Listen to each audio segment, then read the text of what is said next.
Waalaikumsalam. Salam. Saya ada 2 pertanyaan, Buya. Jadi karena dulu saya pernah kerja, Bu ya, dan kerjanya juga shift. Jadi kalau kerja pagi normal nggak ada masalah. Tapi kalau kerjanya mulai siang sebelum duhur dan saya pulang sudah isya. Dulu saya melakukannya, saya sholat isya, setelah isya saya duhur, asar dan maghrib. Itu gimana, Bu ya? Itu satu. Yang kedua, Bu ya, pertanyaannya, saya sekarang ini sebetulnya lagi bingung nih, mau tetap di sini atau pulang kampung nih. Jadi saya berdoanya sama Allah tuh mestinya bagaimana nih? Apakah saya minta, ya Allah saya ingin ke Indonesia, mohon ridhonya Allah, atau ya Allah pilihkanlah saya untuk tinggal di mana, begitu Bu ya? Terima kasih. Ya. Oke, jadi begini ya, kita ikuti saja kehendak Allah itu. Sebab rizki itu bukan dicari, tetapi dibagikan oleh Allah. Dengarkan baik-baik. Innallaha yabsutu rizqa li'ibadihi may yasha'u wa yaqdir. Sesungguhnya Allah itu membagikan rezekinya kepada siapapun yang dikehendakinya dan ditakar. Dibagi itu dibelaratakan. Apa yang terjadi? Orang Amerika rezekinya di Bali, orang Bali rezekinya di Jakarta, orang Jakarta rezekinya di Cina, orang Cinanya di Amerika, orang Amerika rezekinya di Indramayu. Ya. Nah, ketika Bu Ova itu rezekinya di Jerman, ya sudah, disitulah rezekimu. Nanti pulang ke kampung mau makan apa lo? Iya kan? Nah, jangan hanya karena gara-gara sholat saja menjadi persoalan sehingga kita menjadi tidak bisa berbuat apa-apa. Saya kecewa sekali dengan kewajiban sholat ini. Banyak orang merasakan kita orang Islam terbelenggu, tidak punya kebebasan untuk memilih pekerjaan karena terikat dengan kewajiban sholat. Ilmu dari mana ini? Iya dong. Yuridullah bikumul yusra wala yuridu bikumul usra. Allah tidak ingin mempersulit kamu. Itu satu. Tidak mungkin Allah mempersulit kamu. Yuridullahu an yukhaffifa ankum wa khuliqal insanu dhaifa. Allah ingin memberikan kemudahan kepada kamu. Ya apa salahnya? Duhur, asar, maghrib, isya, jamak gitu ya. Jamak apa? Jamak kerampak lubang. Jamak rapel gitu. Ya, habis gimana? Kita makannya dari situ. Termasuk juga kita tinggal, ya saya kan sering di Eropa juga. Bagaimana saya harus memilih makan di mana di jalanan, dalam perjalanan, mau makan yang halal, yang suci, bekas jilatan anjing, daging babi harus disirtu pakai tanah 7 kali saling dengan tanah. Di restoran mana? Campur aduk gitu. Ya nggak usah makan kalau begitu. Ya kalau begitu, udah kalau begitu nggak usah ke Eropa lagi. Dan jangan menginjakan kakimu di Eropa lagi, jangan datang ke Cina lagi, jangan datang ke Jepang lagi, nanti sananya makannya susah. Kok begitu sih jadinya? Ya itu persoalannya. Yang penting masa nggak kelihatan daging babinya aja lah. Udah, ya udah di piring, ini ayam ya udah. Apa yakin potongannya mauhillah bighairillah? Ya kan persoalannya. Dan makanan orang-orang ahlul kitab adalah boleh. Iya, makan orang Nasrani, orang itu boleh, dalam agama Islam boleh. Iya, kan begitu. Kalau agama berhala ya pun nggak boleh ya. Kalau agama langit seperti Nasrani, seperti Yahudi, seperti Buddha barangkali ya. Kalau kita lihat Buddha sebagai nabi, ya boleh potongan sembelihannya itu halal buat kita. Jadi artinya jangan sampai kita ada kesan bahwa gara-gara sholat akhirnya kita terbelenggu. Akhirnya kita sering kecrek. Apa tuh bahasa Indonesia kecrek tuh? Keluh kesah gitu ya. Ini nggak boleh, itu nggak boleh. Jadi apa aja bolehnya dalam agama Islam. Nah, jadi inilah yang paling saya khawatirkan. Jangan sampai anak cucu kita pada murtad karena merasa terbelenggu. Itu aja kok. Merasa tidak adil. Ya gitu. Ya artinya bahwa astronot 14 hari ya udara. Sholatnya menghadap kemana tuh?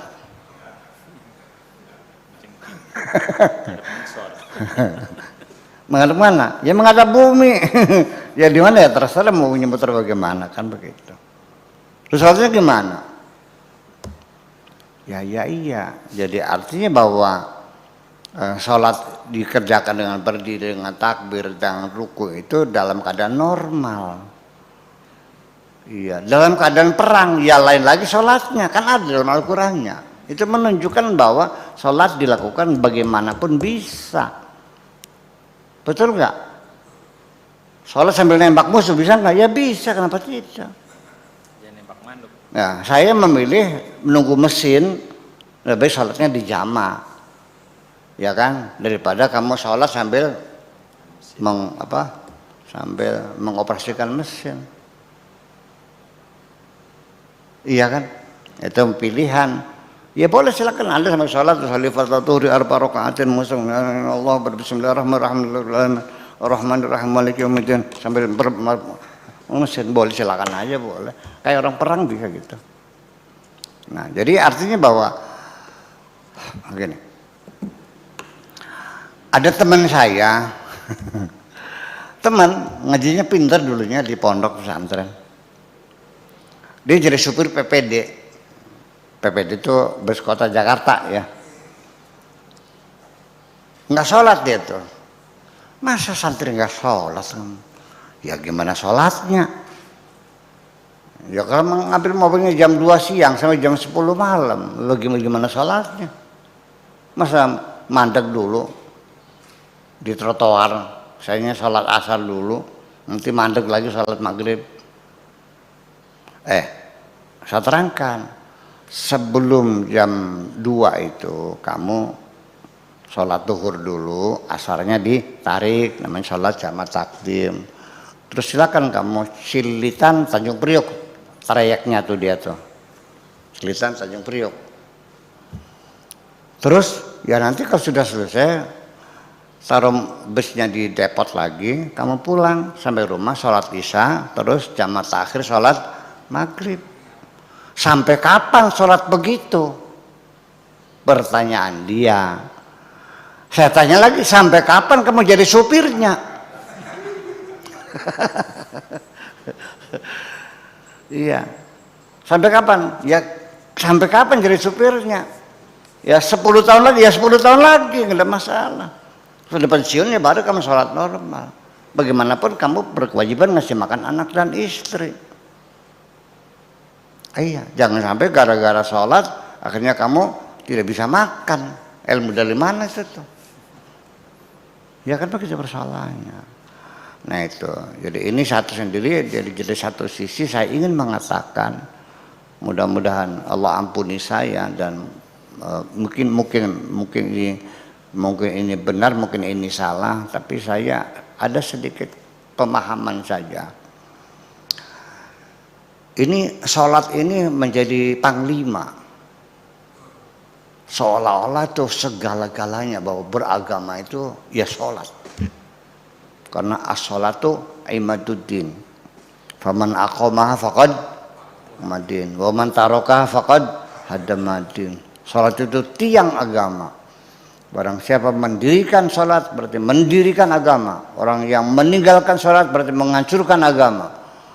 Sampai nanti di hari kiamat, amalan-amalan yang pertama kali disoal oleh malaikat, kamu sholat tidak? Berapa kali kamu tinggal sholat?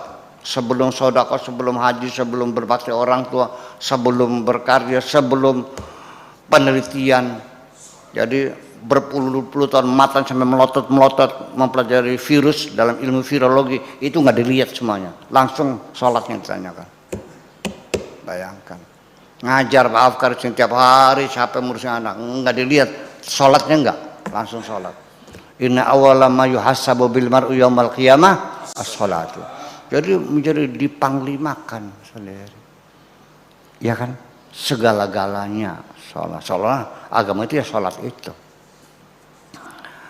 Akan tetapi di dalam prakteknya ternyata sholatnya umat Islam seluruh dunia nggak ada yang sama. Artinya apa? Kalau iya itu merupakan inti agama yang paling substansi, pasti Kanjeng Nabi akan menyeragamkan sholat itu.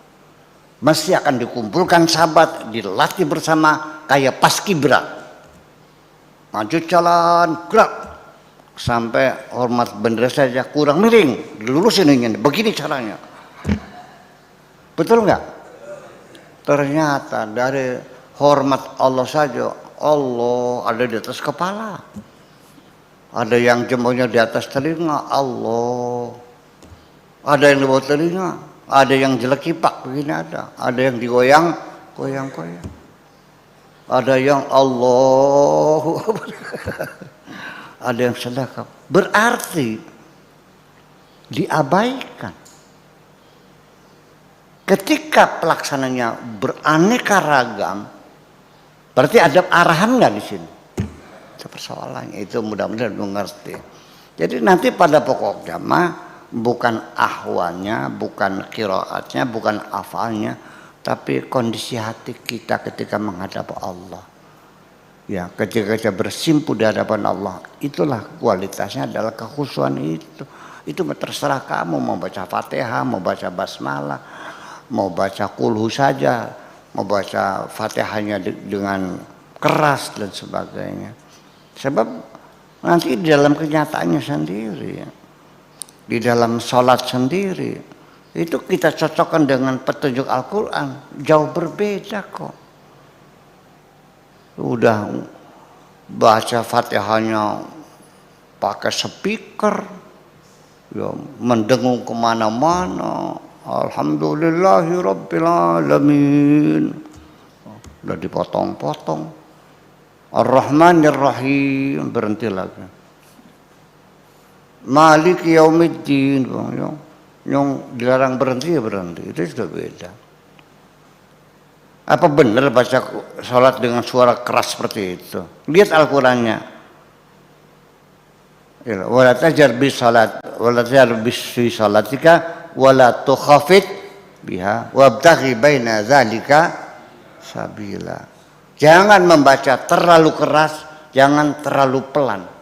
Yang sedang-sedang saja dalam sholatmu itu. Al-Qurannya gitu. Iya kan? Itu kan begitu. Kita korma udah di depan mulut, karena takjil itu sunnah, makin cepat makin sunnah. Begitu Allah masuk. Tetapi coba di Al-Qurannya tidak begitu kok. Wa atimmus syiyama ilal laili. Sempurnakan puasamu sampai betul-betul langit itu gelap. Ya baru masuk masih merah langitnya masih. Terus Allah mewajibkannya kan, kutiba ya ayyuhalladzina amanu kutiba alaikumus siyamu. Siyamu. Ketika niat bilangnya apa? Nawa itu saum. Siyamu sauma. Memang beda, ya beda. Gitu. Tetapi ketika diterjemahkan Indonesia, niat aku besok puasa, malah benar. Karena puasa itu bisa saum, bisa siam. Ya kan begitu persoalannya. Itulah kira-kira semacam itu. Jadi ya perlu kita perhatikan lagi bahwa ini ada hadis di Sahih Bukhari. Ternyata sekarang tidak ada lagi yang tertinggal dalam agama Islam ini. Kita sudah jauh semuanya. Yang masih tertinggal hanya sholat dalam Islam ini. Tetapi sholat pun sekarang sudah nggak jelas lagi. Katanya begitu. Nanti kapan-kapan saya buka hadisnya ada. Artinya yang paling masih bisa bertahan hadir Islam ini hanya dalam fenomena sholat. Sholatnya pun sekarang sudah nggak pugu-pugu.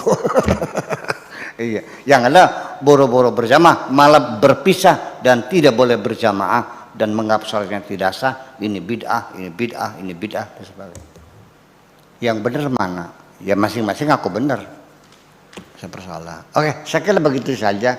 Jadi tolong jangan sampai kita dengan beragama Islam merasa kita terbelenggu. Tapi sebaliknya kita beragama Islam semakin nyaman hidup kita dengan beragama Islam ini. Terima kasih begitu kira-kira. Ya.